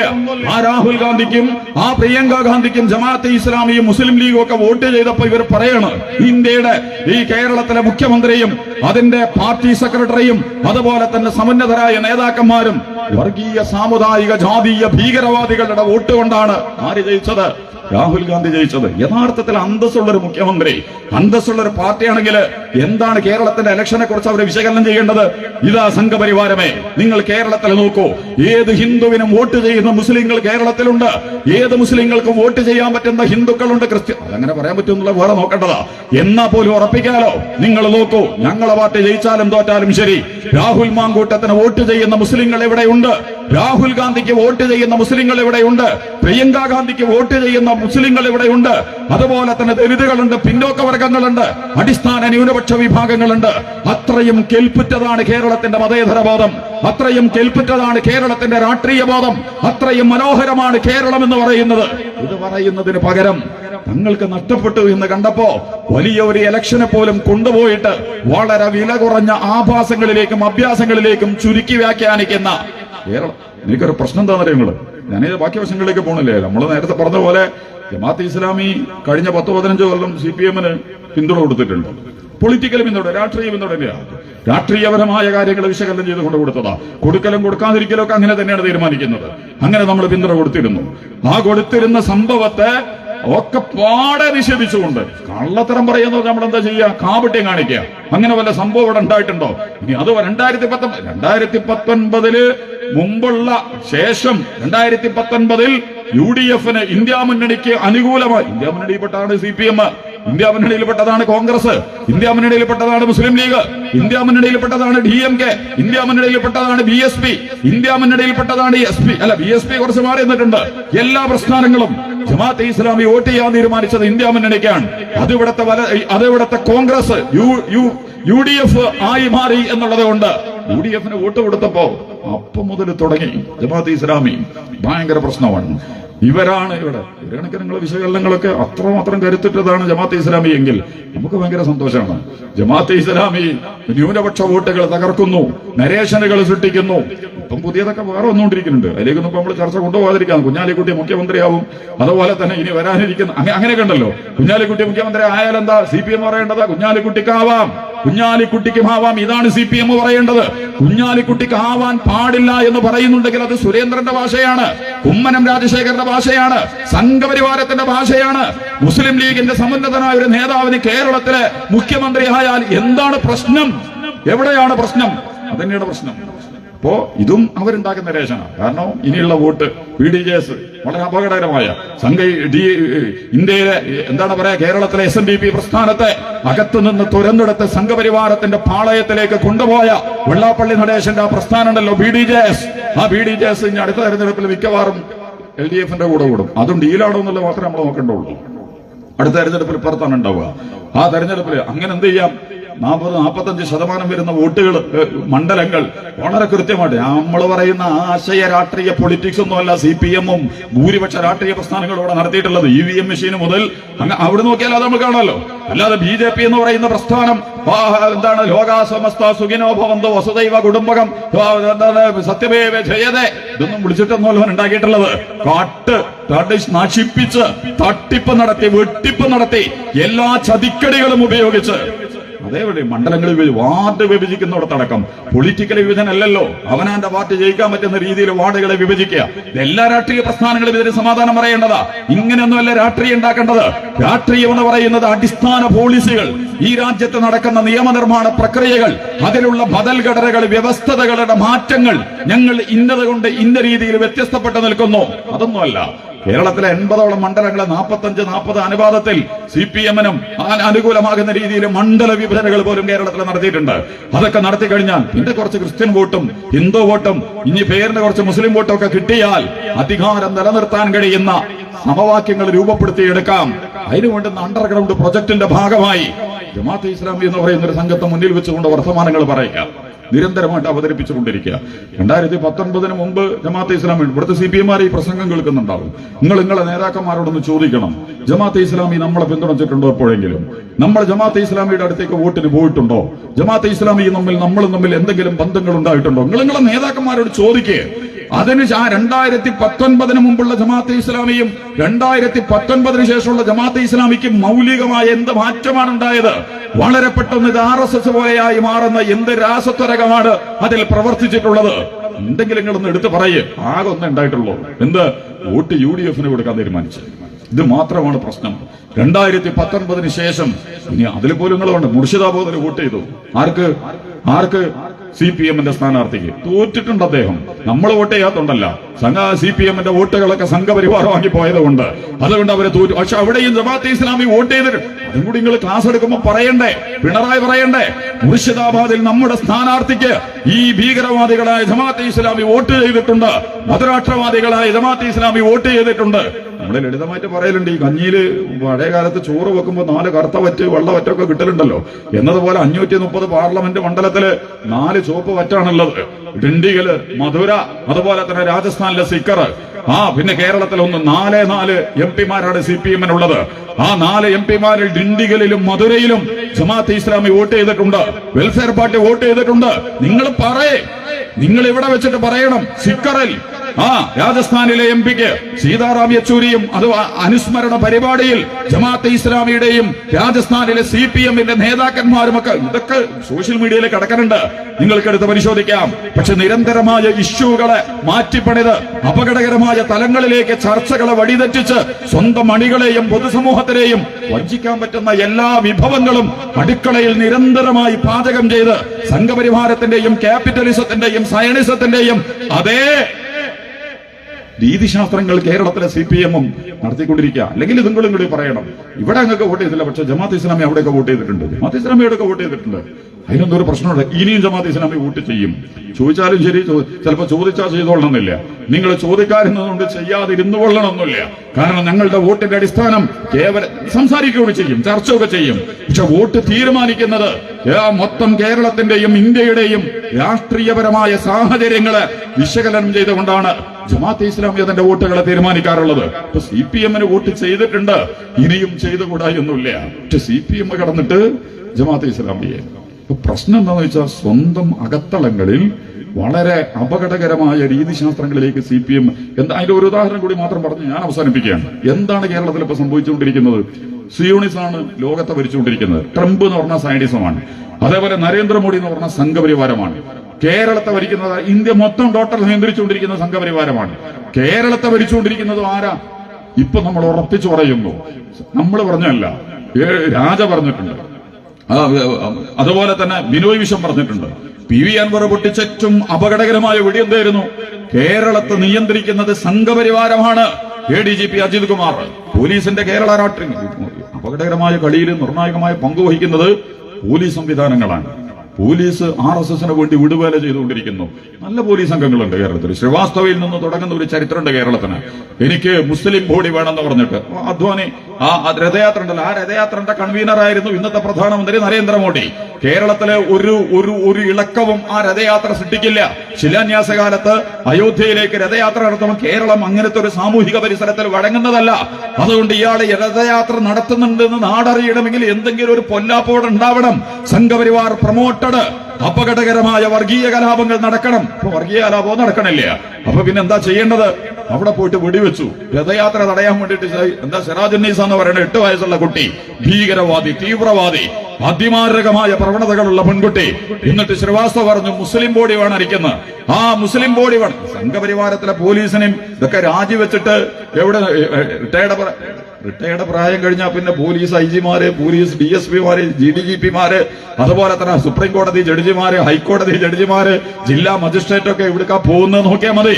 അധികാര മണ്ഡലങ്ങളിൽ ഇവർ എന്തിനെയായിരിക്കും പ്രതിനിധീകരിച്ചത് എന്നറിയാൻ RSS-ന്റെ മാളങ്ങളിൽ നിന്ന് വിരിഞ്ഞു പുറത്തിറങ്ങിയിട്ടുള്ള, അവരുടെ അണ്ടർഗ്രൗണ്ടുകളിൽ നിന്ന് വിഡ്ഢിവേഷം കെട്ടി പുറത്തേക്ക് വന്നിട്ടുള്ള ഇവരൊക്കെ ആർക്കു വേണ്ടിയായിരിക്കും ഈ രാജ്യത്തെ ഭരിച്ചിരിക്കുക എന്നുള്ളത് ഈ ശ്രീവാസ്തവ CPM-ന്റെ പോലീസ് ഉപദേശകൻ, നമ്മുടെ പ്രധാന മുഖ്യമന്ത്രിയുടെ അൾട്രാ സെക്യുലറിസം, മതനിരപേക്ഷയുടെ മൂർത്തിമൽഭാവമായ പിണറായി വിജയന്റെ പോലീസ് ഉപദേശകനാണ് ആര്? ശ്രീവാസ്തവ എന്ന് പറയുന്നത്. അയാൾ അവിടെ പണിയെടുക്കുമ്പോൾ തന്നെ വേറൊരുത്തനും കൂടി വന്നു, ബഹ്റ. നമ്മുടെ ബഹ്റ ആളൊരു ബഹ്റ തന്നെയാണ്, എന്തിനും കൊണ്ടേക്കാൻ പറ്റിയ ആളാണ്. അയാള് ആരാളെന്ന് അറിയാം നിങ്ങൾക്ക്? ഗോത്ര കലാപമുണ്ടായി, ട്രെയിന് കത്തി, അതിനുശേഷം തെരഞ്ഞെടുക്കപ്പെട്ട പോലെ കലാപം നടന്നു. ആ കലാപത്തിലെ തലയൂട്ടികളിലും കബന്ധങ്ങളിലും രക്തത്തിലും നീന്തി ചവിട്ടി കയറിയാണ് ഇന്നത്തെ പ്രധാനമന്ത്രിയാകുന്നതും ആഭ്യന്തരമന്ത്രി, ഇന്ത്യയുടെ ആഭ്യന്തരമന്ത്രിയൊക്കെ ആവുന്നത്. അമിത്ഷായും നരേന്ദ്രമോദിയും പ്രതിയാണ് എന്ന് ഗുജറാത്തിലെ നല്ല ധൈര്യമുള്ള ചില പോലീസുകാരെ രേഖപ്പെടുത്തി. അതിന് നമ്മുടെ സൂരജ് ഭട്ടുണ്ടായിരുന്നു. അതുപോലെ തന്നെ കന്ദസ്വാമി എന്ന് പറയുന്ന ഒരു പോലീസ്, തമിഴ്നാട് കേഡറിൽ നിന്ന് പുറത്തു വന്നിട്ടുള്ള IAS ഉദ്യോഗസ്ഥനായ കന്ദസ്വാമി. ഇവര് രണ്ടാളും എഴുതി വെച്ചു, ഈ കലാപം ഗവൺമെന്റ് കലാപമാണ്. അധികാരത്തിൽ, കാരണം തെരഞ്ഞെടുപ്പിൽ തോറ്റുപോകുമെന്ന് അന്നത്തെ കണക്കനുസരിച്ച് വിധി പറഞ്ഞ നരേന്ദ്രമോദി തെരഞ്ഞെടുപ്പിൽ വിജയിക്കുന്നതിന് വേണ്ടി കൃത്യമായി പ്രൊമോട്ട് ചെയ്ത് നടത്തിയ അപകടകരമായ മാതൃഭൂമി സ്വീകരിച്ചൊരു പുസ്തകമുണ്ട്. ആ പുസ്തകം കൂടി നിങ്ങൾ വായിക്കുകയാണെങ്കിൽ, അത് പോലീസ് ഉദ്യോഗസ്ഥരുടെ പേര് ഞാൻ പറഞ്ഞു, മാനവേന്ദ്രനാഥ്, ശരിക്കും ഗുജറാത്ത് ഫയല്, അദ്ദേഹത്തിന്റെ പോലീസിന്റെ ഏരിയയാണത്. ആ കലാപത്തെക്കുറിച്ചുള്ള കൃത്യമായ വിവരങ്ങൾ പിന്നീടും പല ആളുകളും അതിനെ റിപ്പോർട്ട് ചെയ്തിട്ടുണ്ട്. ഗോദ്രയിലെ ട്രെയിന് കത്തൽ മുതൽ അതിന് ശേഷം നടന്ന ഗുജറാത്ത് കലാപം അടക്കം തോറ്റുപോകുന്ന സംഘപരിവാരം അഭിമുഖീകരിക്കാനും അതിജീവിക്കാനും നടത്തിയ ഏറ്റവും അപകടകരമായ കളികളിലൊന്നായിരുന്നു ഗുജറാത്ത് കലാപം. ഒരു പോലീസുകാരൻ, ഈ രണ്ട് പോലീസുകാർ അദ്ദേഹത്തിനെ കൊണ്ടുപോയിട്ട് ജയിലിലടച്ചു. കന്ദസ്വാമിയെ കൈകാര്യം ചെയ്യാൻ തീരുമാനിച്ചു. പക്ഷെ കന്ദസ്വാമി അപ്പോഴേക്ക് എന്ത് ചെയ്തു? തമിഴ്നാട്ടിലേക്ക് വന്ന് തമിഴ്നാട്ടിലെ DGP ആയിട്ട് മാറി, സ്റ്റാലിന്റെ കീഴിൽ. ഇവർ രണ്ടാളും പ്രതിയാണെന്ന് ഉള്ള റിപ്പോർട്ടുകളൊക്കെ പുറത്തു വന്നു. ആ റിപ്പോർട്ടിൽ എഴുതി വെച്ചതില് ഇയാളെ അറസ്റ്റ് ചെയ്തു. അമിത്ഷാ ജയിലിൽ കിടന്നു കുറച്ചു കാലം. അടികിട്ടിയ പാമ്പരെ പോലെ പകയിട്ടാണ് പിന്നീട് മുമ്പ് പുറത്തിറങ്ങിയത്. കേസ് വാദിച്ച വക്കീലൊക്കെ അഡ്രസ് ഇല്ലാതെ ആവിയായി പോയി. ഇല്ലേ എന്നൊക്കെ പറയണ ആ ജഡ്ജി ഉണ്ടല്ലോ, ബോംബെയിലെ ജഡ്ജി, ഗുജറാത്തിൽ നിന്ന് കേസ് ബോംബെയിലേക്ക് മാറ്റിയിരുന്നു. ആ ജഡ്ജിയൊക്കെ പിന്നെ എന്താ പോണെന്ന് പറഞ്ഞിട്ട് നാടാകെ പാട്ടാണ്, വധിച്ചു കളഞ്ഞതാണ് സംഘപരിവാർ അദ്ദേഹത്തെ. മറ്റേ പോലീസിനെ ജയിലിലും അടച്ചു. ഇയാൾക്ക് ക്ലീൻ സർട്ടിഫിക്കറ്റ് കിട്ടണം. ആരാ കൊടുത്തെന്ന് അറിയാം നിങ്ങൾക്ക്? ബഹ്റ.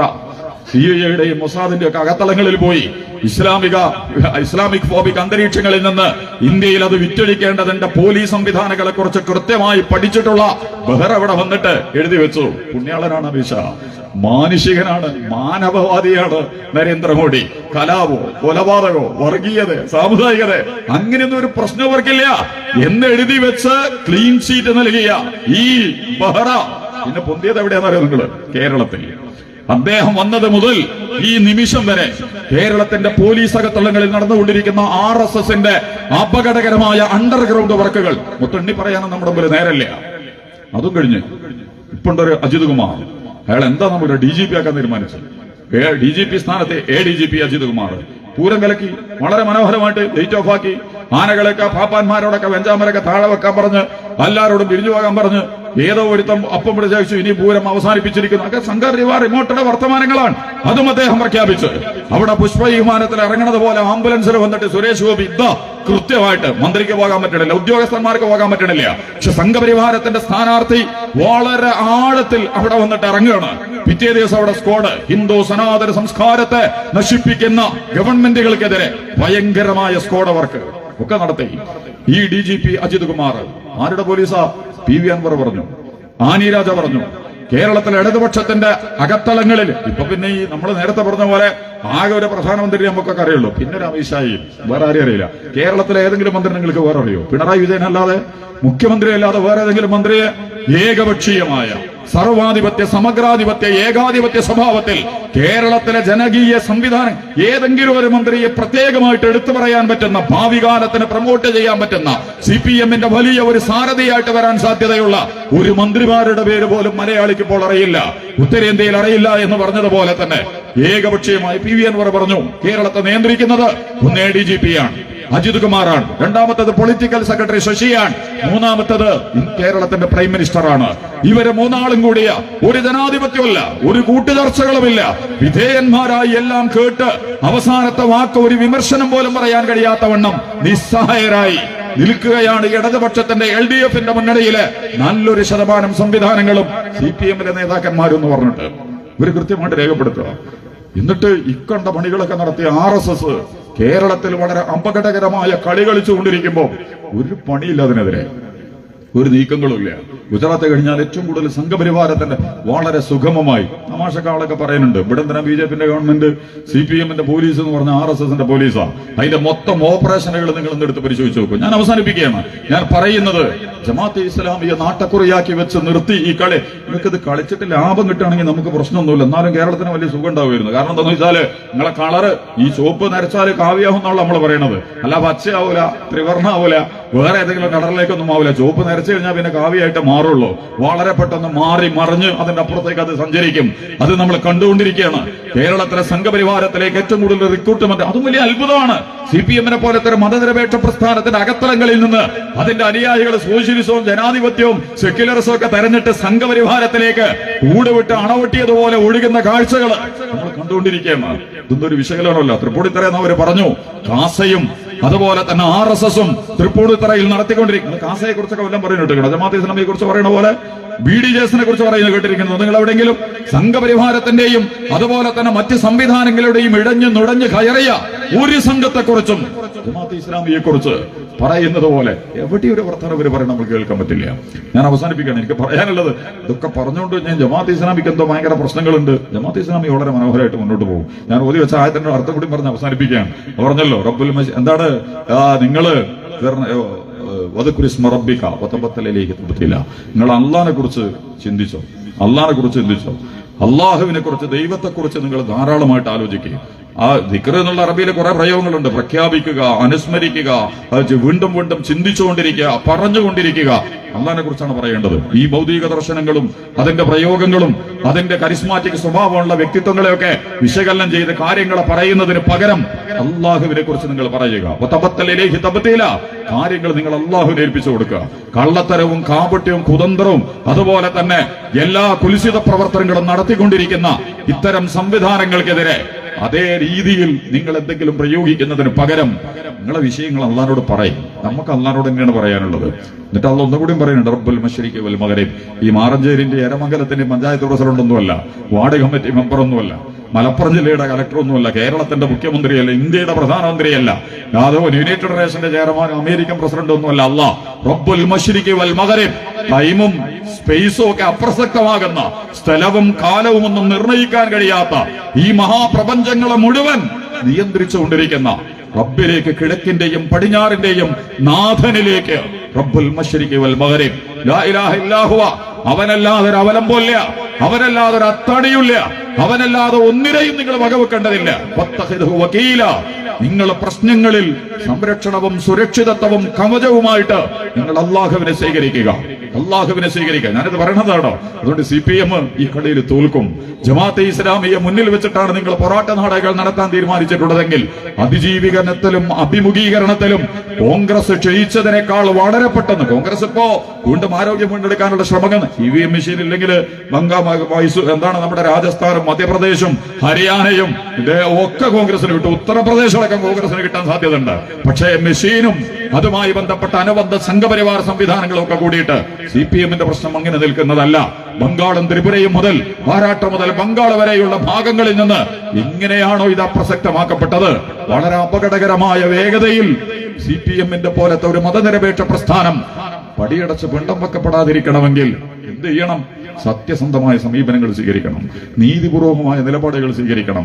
വസ്തുനിഷ്ഠമായിട്ട് വിഷയങ്ങൾ വിശകലനം ചെയ്യാനും അവതരിപ്പിക്കാനുമുള്ള തന്റെ ഇടങ്ങളാണ് നിങ്ങൾ യഥാർത്ഥത്തിൽ കാണിക്കേണ്ടത്. അവസാനം ഒന്നും കൂടി പറയുന്നുണ്ട്, ജർണീവൽ മുഖദ്ദിബീൻ. ഈ നുണ പറയുന്നവരൊക്കെ എനിക്ക് കിട്ടുന്നു. കള്ളം പറയുക, വ്യാജങ്ങൾ പറയുക, പാർട്ടി സമ്മേളനത്തിലും പത്രസമ്മേളനത്തിലും പ്രിന്റിലും അതുപോലെ തന്നെ മറ്റേ ഇലക്ട്രോണിക്കിലും ഒക്കെ എന്ത് പറയാ, നിരന്തരമായ വ്യാജങ്ങൾ, കള്ളത്തരങ്ങൾ. ഭൂരിപക്ഷമുണ്ട്, അധികാരമുണ്ട്, സമ്പത്തുണ്ട്, അനുയായികളുണ്ട്, നിയമ സംവിധാനങ്ങളുണ്ട്. ഇതൊക്കെ ഉള്ളത് കൊണ്ടാണ് ഈ കളി നിങ്ങൾ കളിച്ചുകൊണ്ടിരിക്കുന്നത്. കുറച്ചു നേരം ഇതൊക്കെ തരും. ഹസീന വാജിദ് ജയിച്ചിട്ടാണ് തോറ്റത്. ബഷാറുൽ അസദ് വിജയിച്ചതിന് ശേഷമാണ് തിരിച്ചുപോയത്. അതുപോലെ തന്നെ ലോകത്തിലെ ഏകാധിപതികളും സർവാധിപതികളും സ്വേച്ഛാധിപതികളും സമഗ്രാധിപതികളും ചരിത്രത്തിൽ നിന്ന് തിരിച്ചുപോയത് അധികാരത്തിന്റെ ഏറ്റവും സുന്ദരമായ ഘട്ടങ്ങളിലായിരുന്നു എന്ന് നമ്മൾ തിരിച്ചറിയണം. അതുകൊണ്ട് ഇരുട്ട് കൊണ്ട് ഓട്ടയടച്ച് അപകടകരമായ നിലപാടുകൾ സ്വീകരിച്ച് പ്രസ്ഥാനങ്ങളെയും വ്യക്തികളെയും സംവിധാനങ്ങളെയും ഒക്കെ കൈകാര്യം ചെയ്ത് തടി രക്ഷപ്പെടുത്താൻ നിങ്ങൾ ശ്രമിക്കുന്നുവെങ്കിൽ ഇതിന്റെയൊക്കെ മേലെ പ്രപഞ്ചത്തിന്റെ ഒരു നാഥനുണ്ട്. അവനാണ് അടിസ്ഥാനപരമായ വ്യവസ്ഥകൾ നിയന്ത്രിച്ചുകൊണ്ടിരിക്കുന്നത്. അത്തരമൊരു വ്യവസ്ഥയുടെയും അത്തരമൊരു നാഥന്റെയും അതിന്റെ ദർശനത്തിന്റെയും പിൻബലത്തിൽ നിൽക്കുന്ന ജമാഅത്തെ ഇസ്ലാമി ഗുജറാത്തിലും ബംഗാളിലും ഉത്തർപ്രദേശിലും മഹാരാഷ്ട്രയിലും ഒക്കെ അതിജീവിച്ചുകൊണ്ടിരിക്കുന്നുണ്ടെങ്കിൽ ഇതിനെ ബഹിഷ്കരിച്ച് ഇതിനെ ഒരു അരുവിലാക്കി ഇതിനെ ഒറ്റപ്പെടുത്തി അപകടകരമായ കളി കളിച്ച് നിങ്ങളുടെ പദ്ധതികൾ വിജയിപ്പിച്ച് കളയാം എന്ന് നിങ്ങൾ തീരുമാനിച്ചിട്ടുണ്ടെങ്കിൽ ആ കളിയിൽ തോൽക്കാൻ പോകുന്നത് നിങ്ങളായിരിക്കും. ജമാഅത്തെ ഇസ്ലാമിക്ക് വിജയിച്ചാലും തോറ്റാലും ഒരു നഷ്ടവും വരാനില്ല. കാരണം അതിന്റെ നിലപാടുകളും സമീപനങ്ങളും അടിസ്ഥാനപരമായി സത്യത്തെയും മൂല്യങ്ങളെയും നീതിയെയും ജനാധിപത്യ ബോധത്തെയും മാനവികതയെയും ദൈവികതയെയും പ്രവാചക ദർശനങ്ങളെയും വേദഗ്രന്ഥങ്ങളെയും മുന്നിൽ വെച്ചുകൊണ്ടാണ് ജമാഅത്തെ ഇസ്ലാമി മുന്നോട്ട് പോയിക്കൊണ്ടിരിക്കുന്നത്. ഞാൻ അവസാനിപ്പിക്കുന്നു. ഇൻഷാ അല്ലാഹ് സഹോദരൻ സക്കീർ സാഹിബ് വളരെ വിശദമായി ഇസ്ലാമിക പ്രസ്ഥാനത്തെയും അതിന്റെ അനുബന്ധങ്ങളെയും ഒക്കെ നിങ്ങളുടെ മുമ്പിൽ സൂചിപ്പിക്കുമെന്ന് പ്രതീക്ഷിച്ചുകൊണ്ട് ഇത്രയും സമയം എന്റെ വേക്കൽ ശ്രമിച്ച നിങ്ങൾക്കെല്ലാം ഇസ്ലാമിക പ്രസ്ഥാനത്തിന്റെ ജമാഅത്തെ ഇസ്ലാമിയുടെ ഹൃദ്യവും സ്നേഹോഷ്മളവുമായ അഭിവാദ്യങ്ങളും സന്തോഷങ്ങളും അറിയിച്ചുകൊണ്ട് ഞാൻ അവസാനിപ്പിക്കുന്നു. നന്ദി, നമസ്കാരം. അസ്സലാമു അലൈക്കും വറഹ്മത്തുള്ളാഹി സ്വല്ലല്ലാഹു അലാ മുഹമ്മദ് സ്വല്ലല്ലാഹു അലൈഹി വസല്ലം.